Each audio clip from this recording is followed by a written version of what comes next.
What's up guys? Welcome back to Angle Grinders and Ideas. Today's video is something new. We got a new week, a new video, and another new vehicle. Now I know I haven't posted much recently and I apologize for that. I've just been super busy with work and everything else, and I want to put out good videos, so it might have a lack of content, but at least it's good content. So anyway, I've still got the Evo, I've still got the FRS, and I still have the Tacoma as well as my, my Mighty Max. And I know I haven't updated those in a little while. I promise videos are coming, but today I've got to talk about a new vehicle that just got delivered, a 2005 Dodge Ram SRT 10 pickup truck. It's a 4-door automatic with an 8.3 liter Dodge Viper V10. Check it out. All right, so I got my jump box, and we'll see. Now, this thing was bought, again, it was a sight unseen purchase. I don't know why I keep doing the whole sight unseen thing, but I kind of just get a kick out of it. Anyway, this is an 05. It's got 171,000 miles on it. For those of you who don't know much about the SRT 10s, I didn't either. I just knew it had the Viper engine in it. It is a an 8.3 liter V10. It gets like awful gas mileage, as you might have expected. And they made like 9,000 of them from, I think, 05 to 08 maybe. I could be totally wrong, but I thought they made them for 3 years. Maybe it's 4. But they made 9,000 total models, 3,000 of which were the 4-door automatics, and then the 2 doors came with a T56 Magnum trans, a 6-speed manual, and I think that's all they came with, but I know for a fact that the 4 doors only came in automatic. So I'm gonna walk you guys around the truck, check it out. Upon first inspection, it was in a crash. You can see that. Tires, these are 22s, which kind of sucks when you gotta buy new ones. They're pretty worn out, so that's an issue. Fender here, I don't know what was going on here. It looks like the fender was pushed back and the door was open, causing it to crease. Kind of right in here somewhere, I'm not really sure. SRT 10 badge is real, it's not just glued on. To be honest, I totally thought that could be a thing. Like, what if it showed up and it just didn't have the Viper motor in it? That's possible, I guess. It's got big brakes, which is pretty sweet. And it's got some really rusty lug nuts. We'll move down the side here. The back tires are in much better condition. They also don't match. We got some dents. Well, you can see those on camera. Got a dent back here with a tail light, a little bit of rust on the corner, and a scratch right there on the bumper. And then it's got the factory exhaust, I'm fairly certain. It's got a hitch on it, which is cool. And what looks like an old reverse camera. What's cool about the autos is you can actually tow with them. I mean, it makes sense, right? It's a full-size truck, but the manuals have like a 700-pound towing capacity. So you're actually a lot better off with these things if you want to tow. I kind of have a thing against full-size trucks being manual as well. The shifters look goofy. Back here we can see we've got, there's no wheel spaces or anything. The wheels are just, the rotor's just silver right there. And it's missing a lug nut. And it looks like it broke completely off. So that's really cool. This thing was not verified run and drive, and I don't know why that is, but it came from Atlanta and now it's here. It needs a fender. Basically it needs a whole new front end. So it needs a driver's side fender. Obviously it needs a hood. It needs a passenger side fender, and unfortunately I think it's going to need a whole new door. I'll see if Jed's able to fix that, but it looks pretty rough. Fender liner might be a little damaged, and then headlights. This headlight could be saved, but we're not going to do it. I hate the eBay ones. So we'll change those out. Obviously it needs, before we go anywhere further, it needs a bumper. It needs fog lights. Maybe they're salvageable. Probably cracked though, it happens a lot. And the core support looks pretty bad. Condenser's really bad. Radiator's also bad. Let's see what we got. If I can.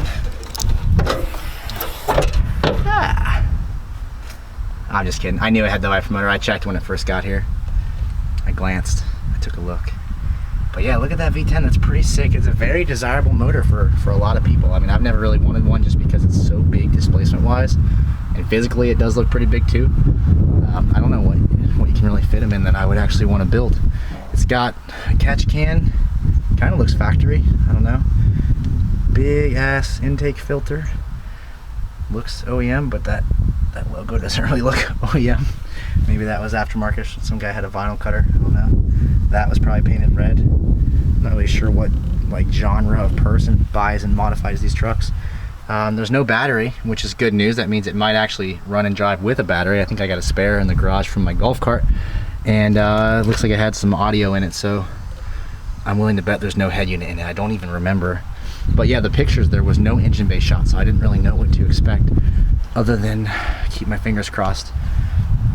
Let's go check out the inside. Doors are heavy as shit. This panel looks like it was recently taken off. These seats in the SRT 10s are pretty sick, at least when they're new. They got the suede center and the leather outside. These ones are a little bit worn out. Headliner looks a little bit worn out too. Maybe it was, I don't know. Always reminds me of Fast and Furious when you had that Lightning, even though this is a very different truck. Glove box opens. It's got all the OEM stuff, like the books and whatnot. It's pretty cool. Ooh, it's so dirty. Maybe you can see that. That's disgusting. These consoles, I always see these things torn up on the Dodges. Let's see if we got anything good in here. I always wait to open up one and just find like a pound of drugs. No drugs, just someone who really cared about flossing, it looks like. Oh yeah, these things have like the flappy doors to like compartmentalize the interior of this thing, which is stupid because then you flip it up and you hear shit bounce around like that. In this case, it's just a bunch of fucking floss. I see some power wires back there. Yeah, the amp theory was correct. Maybe cool. Go to the other side. Oh, look at that. Look at this. Cancer. See that big old tire tumor right there? It's okay, the front tires are pretty toast regardless, but that does suck. The backs were changed. The backs I may be able to get away with. They are 22s, so it's like I'll refinance the other cars just to pay for the tires for this one. We should look up FL Flat Out Auto. We should look up Flat Out Auto and see if they are worth a shit. Damage on the door panel here. A little bit of dirt here. These people were dirty. And they also like trimmed all the wires for the sound system in the back seat so that they could just catch all the shit, all the spare copper pieces, and just catch it on the floor for whatever reason. Kick panel. Okay, sick. So this is for the front, so I'm glad we have that. Let's check out the driver's side. So again, the kick panel is missing, but it's in the back seat. Sprint, you can add a line for $15 fucking a month. Looks like he was a McDonald's fan. We got rubber bands for all the cash. There's French fries, which furthers my McDonald's hypothesis. Notice assignment to a collection agency. Oh, well, okay. It looks like he was in some financial troubles. Underneath here, we've got another mystery panel. Very cool. You see some wire taps in there, which means maybe it did have a tuner on it or something. I don't know. These things are old, right? So they don't just plug and play to the OBD2 port. Who knows? Look at that. There's more wiring. They found a great way to pass it through. They didn't even care. If you can see the light, there's light coming through the fucking firewall. Gonna get in it. That's cool. It's got a different cluster. The SRT10 has like the white faces, and then it's got the oil temp gauge. It's kind of sweet. The head unit, engine start button, like an S2000. We're missing this, whatever that was. We got lots of Velcro mounts. 1, 2, 3 Velcro mounts. There's a lot of glass on the front, if you can see that. I think that he hit someone else that doesn't have a windshield anymore. It needs to be very well cleaned. It needs to have some stuff changed out and painted. And I just really hope that it runs. I got a jump box over there. I'm gonna run inside, I'm gonna grab a battery, and I'm gonna try to start. I'm gonna put the camera on the tripod. Then I'm gonna check the oil. I'm gonna look underneath it, make sure there's an oil pan on it. You never know what kind of weird shit you get, and don't check, and then this could be like a $9,000 long block, and I just, you know, destroy it because I don't check it and see if it has an oil pan on it. All right, let's put it on, and then we'll just start it. We won't even check the oil pan because I really like the rush that I get when I don't know if I'm gonna fucking just throw away money. But we're gonna check the oil and the trans fluid. Now normally you check the trans fluid when the vehicle is running with an automatic, but let's just make sure there's some in here before we start it with none. Honestly, I can't remember if in my entire life I've ever checked transmission fluid and there not been some on the stick. It's always there. I get why people don't do it, don't check it. It's always there for me. The consistency is, just can't compete with it. Cool, yeah, you see that shit? Now the oil, you don't want to check it when it's running. Okay, so there's a little bit on here, which is a good sign, which means there's probably an oil pan. I got a spare like couple quarts of like shit oil I'm just gonna add until it seems safer. Now the pulleys and stuff are really close to the electric fan, so it might start fine, but then just like rip up this fan trap. I don't know if it's ever been run after the accident happened, so we'll see. I'm gonna look underneath it real fast, see what we're dealing with. I don't see any leaks, so that's really good. We're gonna get the battery connected. I'm gonna move the camera a little bit, and then we're gonna keep our fingers crossed and hope there aren't any spun bearings, destroyed transmissions, all the above. I hear the ignition, I heard a bunch of stuff click. So we're in the right direction a little bit, maybe.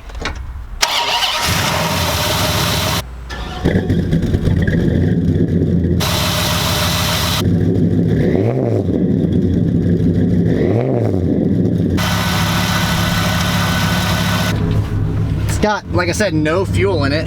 Oil pressure seems to be legit. Let it warm up a little bit. This thing sounds really dope. It's warming up, but it's really low on fuel. Maybe we'll take it to get gas. I kind of like the road runs when we throw glass all over the street. See if the AC works. Let's do that.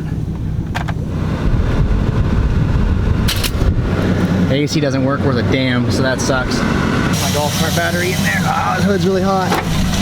We're in. All the windows work. Hell yeah, they do. They're really fucking slow. They go down. They make some noises. All right, we're gonna do a neighborhood cruise first. I'm gonna turn this off so you guys can hear since it's not fucking cold anyway. We're gonna do a little neighborhood cruise. Oh, idles, a little bit rough. The power steering is pretty weak. I can feel it's like idling like 500 RPM.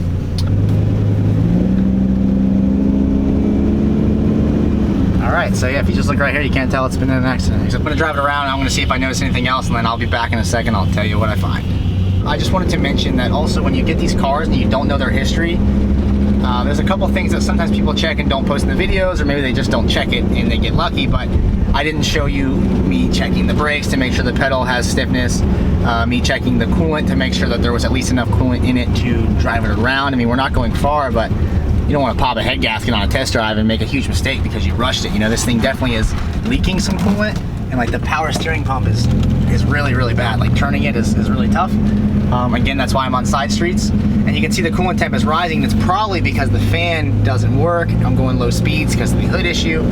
So there are just things that you need to go through. Go through a checklist every time before you put yourself in harm's way or someone else in harm's way by going on a public road with a vehicle that you literally know nothing about other than the fact that it was crashed and now it's in your driveway. So I always check the brakes, I check the coolant levels, I check the fuel system, make sure there's not fuel pouring out on the ground, and the obvious stuff like oil and transmission fluid. So yeah. All right guys, so I just got back from the first Viper truck test drive, the SRT10 Ram. I don't know, is it a 1500? It looks like a 1500 to me. You can see it. It went really well. I'm really pumped. We've got, you know, our typical stuff work cut out for us as far as doing the front end, finding the parts, you know, finding an aluminum hood. These have the scoop on them like this. So this right here is probably gonna be a separate piece. This one looks savable, so that's great. I can pop that out and save it. But obviously this is junk. This is also junk. It's not worth saving. So I am gonna have to find 2 fenders, possibly a passenger side door. I'm gonna send that to my buddy who does the paint and see what he thinks, if it's savable or not. Even if it is, if it's cheaper to buy a door instead of paying him for 5 hours of labor to do some body filler and some sanding, you know, we gotta see, we gotta get there.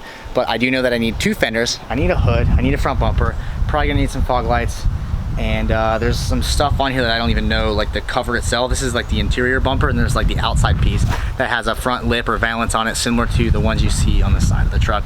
And these are SRT10 specific. I don't think I've ever seen them on any other model.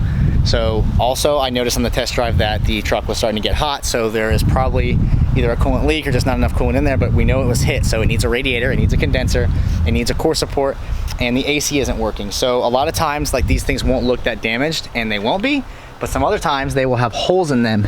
And like this right here, this could have leaked the refrigerant out. So it may not have a bad AC compressor, but it may not have enough pressure in the system or any pressure at all for the compressor to work, because they work off high and low pressure switches to protect the system as a whole.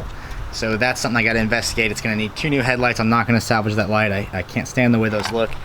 And then anything else. So it's gonna need some sort of radio or head unit, obviously. And then the interior needs to be cleaned a lot.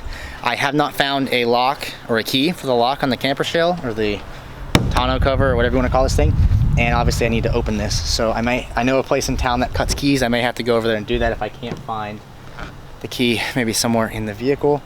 Maybe it's with all the floss and stuff. And then little stuff like getting rid of this, you know, reverse camera or whatever. Maybe it still works, I don't know, but it looks pretty bad, so might just dump that all together. And then anything else I decide to paint. So that's it. That's the first look at the truck. That's the rundown, the once over, and back to our regularly scheduled programming. The next video I'm probably going to post will either have to do with the FRS, the Evo, or the Tacoma. It could be any of those, but it's definitely not going to be the truck, because this one's going to take me a little bit since those are my first priority. As always, thank you guys very much for watching. I really appreciate it. Peace out.